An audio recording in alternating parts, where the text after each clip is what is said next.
ایک حدیث کے مطابق اللہ تعالیٰ نے کہا ہے کہ روزہ میرے لیے ہے اور میں ہی اس کا بدلہ دوں گا۔ برائے کرم اس حدیث کو سمجھائیں کہ اس کا کیا مطلب ہے، کیونکہ انسان تمام عبادات تو اللہ کے لیے ہی کرتا ہے۔ دیکھیے، یہ ایک مشہور حدیث ہے اور آپ کا یہ سوال بھی بہت زیادہ اہم ہے، تو اس کو خوب اچھی طرح سمجھ لیجئے۔ دیکھیے، حدیث میں آیا ہے کہ اللہ تعالیٰ نے روزہ اور روزہ داروں کے بارے میں یہ کہا ہے کہ روزہ کا جو عمل ہے وہ خالص میرے لیے ہے۔ حدیث اس طرح ہے کہ اللہ تعالیٰ انسان کے اعمال کا بدلہ 10 گنا سے لے کر 700 گنا تک دیتا ہے، لیکن روزہ کے بارے میں اللہ تعالیٰ یہ کہتا ہے کہ روزہ میرے لیے ہے اور میں ہی اس کا بدلہ دوں گا۔ روزہ میرے لیے، میں ہی اس کا بدلہ دوں گا۔ تو اب سوال تو یہ ہے کہ روزہ اللہ کے لیے خاص ہے، اس کا مطلب کیا ہوتا ہے؟ جی، اور یہ بات بھی درست ہے کہ انسان جو بھی اعمال، جو بھی عبادات انجام دیتا ہے وہ اپنی نیت کے اعتبار سے تو اللہ ہی کے لیے انجام دیتا ہے۔ مثلا اگر کوئی نماز پڑھ رہا ہے تو اللہ ہی کے لیے پڑھ رہا ہے، کسی نے حج کا عمل انجام دیا تو اپنی نیت کے اعتبار سے اللہ ہی کے لیے حج کی عبادت کو انجام دے رہا ہے۔ تو روزہ کے بارے میں اللہ تعالیٰ نے ایسا کیوں کہا؟ اس سلسلے میں ایک بات تو یہ ہے کہ روزہ میں مشقت اور قربانی پائی جاتی، مسلسل 1 مہینے تک مشقت اور قربانی پائی جاتی ہے۔ یعنی ایک بندہ خالص اللہ کے حکم کی خاطر 1 مہینہ تک مسلسل اپنے آپ کو اپنی جائز ضرورتوں سے بھی روک لیتا ہے، اور یہ کام بلا شبہ کوئی آسان کام نہیں ہے، یہ انتہائی ڈیفیکلٹ کام ہے کہ آدمی صائم بنے، صائم یعنی رکنے والا، روزہ رکھنے والا، اور اس کے تمام تقاضوں کے ساتھ وہ صائم بن جائے، تو یہ آسان کام نہیں، یہ انتہائی ڈیفیکلٹ کام ہے۔ تو ایک بات تو یہ سمجھ میں آتی ہے کہ چونکہ اس میں قربانی کا حصہ ہے، قربانی کا ایلیمنٹ پایا جاتا ہے، اور انسان یعنی انتہائی فنڈامنٹل نیڈ جس کے بغیر ہو سکتا ہے کہ اس کی موت بھی آ جائے، ہو سکتا ہے اگر اندر سے کوئی آدمی کمزور ہو، کمزور نرو کا ہو، تو بھوک اور پیاس کی کمی سے اس کی موت بھی طاری ہو جائے، لیکن وہ ان تمام چیزوں کے باوجود خدا کے حکموں کی خاطر روزہ رکھ لیتا ہے، اور 1 مہینے تک وہ اپنے آپ کو اپنی تمام ذاتی ضروریات سے بچانے کی کوشش کرتا ہے، کھانا پینا کم کر دیتا ہے، لوگوں سے ملنا جلنا، غیر ضروری ملنا جلنا کم کر دیتا ہے، وہ کم بولنا شروع کر دیتا ہے، زیادہ سے زیادہ عبادتیں کرتا ہے، زیادہ سے زیادہ قرآن کی تلاوت کرتا ہے، اس پر تدبر تفکر کرتا ہے۔ تو اس کا ایک پہلو یہ ہے۔ دوسرا پہلو یہ ہے کہ آپ قرآن کا مطالعہ کریں جہاں پر روزے کا حکم آیا ہے۔ روزے کا حکم قرآن میں سورہ بقرہ کی آیت نمبر 183 سے 187 تک لگاتار موجود ہے، روزے کی فرضیت اور پھر روزے کے بارے میں بنیادی احکام۔ اس سلسلے میں ایک بات اللہ تعالیٰ یہ کہتے ہیں کہ شہر رمضان الذی انزل فیہ القرآن ھدی للناس وبینات من الھدی والفرقان، اور پھر فمن شہد منکم الشہر فلیصمہ،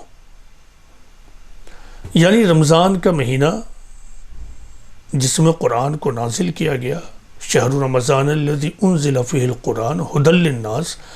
یہ لوگوں کے لیے ہدایت ہے، وبینات من الھدی، اور اس میں راستوں کے لیے کھلی نشانیاں ہیں، اور یہ فرقان ہے۔ تو اللہ تعالیٰ کہتے ہیں کہ پس جس کو یہ مہینہ ملے اس میں وہ روزہ رکھے، جس کو یہ مہینہ ملے اس میں وہ روزہ رکھے۔ اس سے معلوم ہوا کہ رمضان اور قرآن کا بہت گہرا تعلق ہے۔ رمضان میں قرآن نازل ہوا، قرآن لوگوں کے لیے ہدایت ہے، لوگوں کے لیے ہدایت ہے، ہدی للناس، یعنی یہاں اللہ تعالیٰ یہ نہیں کہہ رہا ہے کہ ہدی للمسلمین. یہ پوائنٹ بہت اہم ہے. رمضان کا تو تعلق یقیناً مسلمانوں سے ہے، جو مسلمان ہوگا ظاہر رمضان کا اہتمام وہی کرے گا، لیکن ہدی للناس لوگوں کے لیے ہدایت، تو ظاہر لوگ میں مسلمانوں کے علاوہ غیر مسلمین بھی ہوں گے. تو اس کا مطلب یہ ہے کہ اللہ تعالیٰ یہ چاہتا ہے کہ رمضان کے مہینے میں مسلمان قرآن پر زیادہ سے زیادہ غور و فکر کریں اور اپنے آپ کو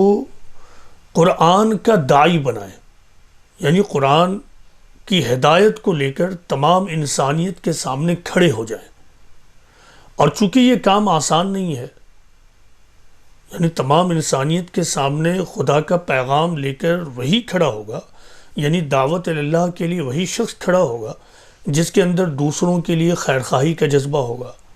جو دوسروں کے یعنی دوسری اقوام کے پرووکیشن کے باوجود پرووکٹ نہیں ہوگا، جو دوسروں کے ذریعہ پہنچائے گئے نقصانات کو بھی اللہ کی خاطر برداشت کرے گا. دوسرے اگر اس کے خیر خواہانہ قدم کو، اس کے اس پیسفل میسج کو بھی ٹھکرائیں گے تو اس کو بھی وہ برداشت کر لے گا، صبر کرے گا، اور اس طرح وہ صرف اور صرف اللہ کی خاطر اپنے اس کام میں جمع رہے گا. خدا کی ہدایت کو، خدا کی کتاب کو تمام انسانیت تک پہنچانا، خدا کے پیغام کو تمام انسانیت تک یعنی اقوام عالم تک پہنچانا خالص نبوی کام ہے، خالص اللہ کا کام ہے. یہی وجہ ہے کہ اللہ تعالیٰ نے رمضان کے مہینے میں رکھنے والے روزے کے بارے میں بھی یہ کہا کہ اس کا بدلہ خود اللہ دے گا، اس کا بدلہ خود اللہ دے گا، اور جب اللہ دے گا تو ظاہر ہے وہ اس کی کوئی حد نہیں ہوگی، اس کی کوئی حد نہیں ہوگی. یہی نقطہ خود ہمارے استاذ حضرت مولانا وحید الدین خان رحمۃ اللہ علیہ نے بھی واضح کیا ہے، اور اس حدیث کی تشریح میں انہوں نے بھی یہی پوائنٹ کھولا ہے کہ اصل یہ ہے کہ رمضان کے مہینے میں مسلمان کو اپنے آپ کو خدا کا داعی بنانے کی تربیت کرنی ہے. آپ دیکھیں گے کہ